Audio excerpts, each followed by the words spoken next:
Ang parts ng Southern Iloilo para magbulig sa mga nagakinahanglan. Let's watch this. Let's look at Joe. Lubak-lubak, kag malaong nga dala ng amon gintari sa sulod sang 2 ka oras. Bahay ba ng Team reporter? San Juan Felix Serra National High School Batch Si Tita 99 Jokto nakita. amon ginbisitahan ang eskwelahan sa pinakapunta nga barangay sang San Joaquin, ang Barangay Badas. Kung sa di nahamtang ang Badas National High School na sang una extension school sa DFS NHS. Di na mo nakilala si Jobet Nicar, 25 anyos na third-year high school student.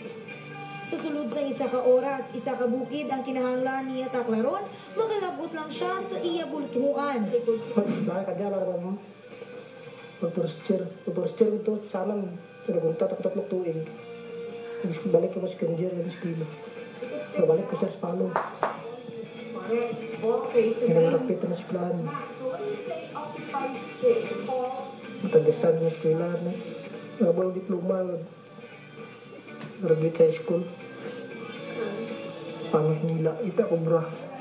Kag sa mga adlaw, si Jobet ang malipayon kay man isa siya na mapalaron nga makabaton sa regalo ng school supplies halin sa Dream Team.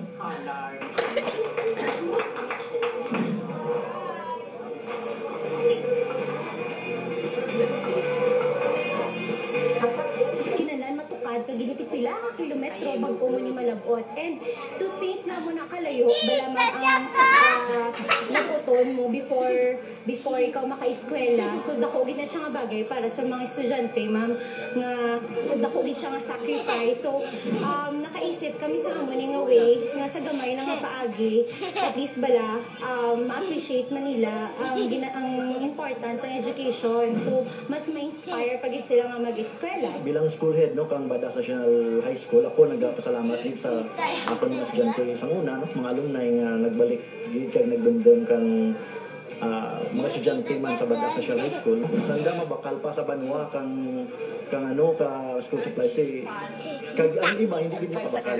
So kauna kami sa eskwelahan nagapanagtagman kananda, pero ati kami nag-abot rin gid, labing salamat gid kami.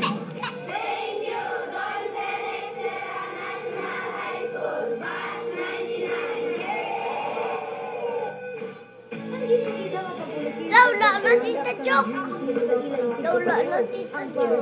Arangkada, 100 Laba ko ka. Isa naman ka masadya kag pinasay nga koronasyon